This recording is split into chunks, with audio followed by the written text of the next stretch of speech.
Wow. I finally made it. I had to die to get her face out of my head. Are you all right? You? Yes. Yes, it's me. You're kidding. How? How in God's great name is she here? Waiting on you, Mammy Till. Don't you ever say my name, Carolyn Bryant. Just another day, like any other. A day of laundry, getting ready for church, and yelling at my son, Emmett. Emmett, you better get your room clean. I totally forgot he went down to Mississippi. Emmett, what happened to my baby? I was walking through the store, minding my own business when... No, he's gone. My baby is gone. No, it's like I told the police. I was working when this boy Whistled?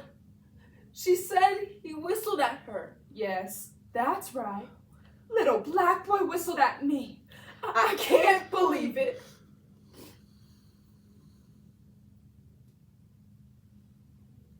Emmett Till was a 14-year-old black boy that was brutally murdered in 1955 by a group of white men. This sparked a civil rights movement. Yet, in the town where he was lynched, his story is reduced down to just 117 words in a history book, the same length as this intro. This imagined encounter between his mother, Mammy Till, and his accuser, Carolyn Bryant, may be fictional. However, Emmett's murder was painfully real. Silence is erasure, and we can't allow Emmett to be forgotten. Whether this is your first time hearing his story, or you've heard it before, we urge you to listen. Justice Song by Christy Thomas, 1955. Mrs. Till. Tell me what happened. Excuse me? You have no right to question me. I am a white woman in the deepest of deep southern states in 1955. And you are a Negro. I am his mother. Are you a mother, Miss Bryant? I am. I was. Do you hear the difference? Yes, I do. I understand the situation that brings us together today is unfortunate. Unfortunate. Biscuits burning in the oven is unfortunate. What is your point? My son's murder is not unfortunate. It's a travesty, and it happened all because of you. This was all about survival. All about survival. How? How is what happened to Emmett all about survival? Women don't get listened to in the South, especially not white ones. For a moment in time, I just wanted to be heard. I wanted someone to listen to me. You lied. What did he do? What did Emmett do for you to decide he was the little black boy that you were going to sacrifice, huh?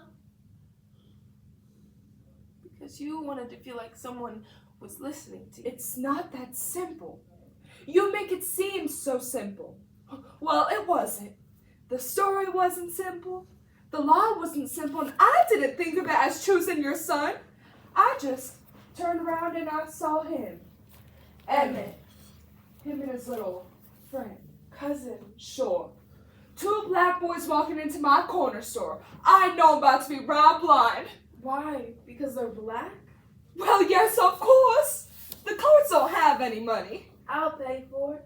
Mama gave me some money before I left home. The humming turned into a whistle. And that was my breaking point. Breaking point? He was a child in your store with money. And because he whistled. At me! He whistled at me. Now down here in the backwoods of the great state of Mississippi, we don't take too kindly to no Negro boy making advances like that. The fact that he even opened his mouth to speak to me was beyond disrespectful. I just knew he was from around here because the Klan would have taught him some manners by now, huh? Yes. He was whistling a hymn. A hymn I taught him something we sang every second. Really? It sure didn't sound like it. Sounded like he was maybe looking at me and thinking some things. He wasn't. Maybe he was. He wasn't, and you decided to tell that lie. I did. Is that what you wanted to hear? Yes! Yes. I was his mother. And now I have to bury my son. All over a story you told that you knew wasn't true. Well, once it was out, I couldn't just take it back. You could. I couldn't. People were bringing me food like someone died. Someone did die. My son. Right. People cared. But they wanted to hear my story. It got big so fast, I started to believe it was real. You make it sound so easy. You are making murder sound so easy. It is something I will take with me to my grave. I can never tell anyone I lie. But it's the right thing to do. It is 1955, Mrs. Till. And now is not the right place or the right time if I wanted to live. But it was okay to tell that lie and get my son murdered. But it is not okay to tell the truth and possibly suffer the same fate. I can't. I just can't. You can and you will. I will not. And no one will ever believe you. What I say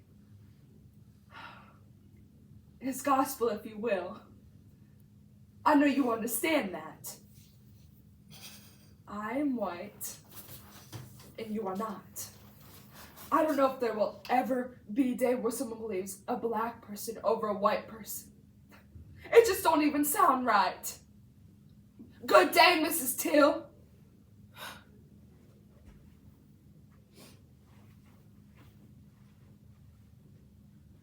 I'll be having an open casket, Miss Bryant.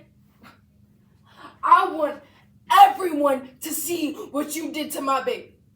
And I don't want anyone to forget. Everyone is gonna say his name. Now say it. Excuse me? I will not. You will. And I will never see you again as long as I'm black and on this earth. But you will say his name. I'm just Emmett. That's my name. Emmett? Emmett?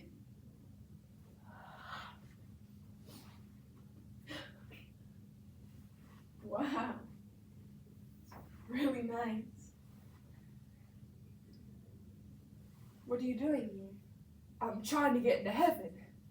Well, I have nothing to do with that. Unless you need me. I do. Mammy, I lied. And because of that lie, Emmett was murdered. I knew what would happen to him. And I never set the record straight with you until now.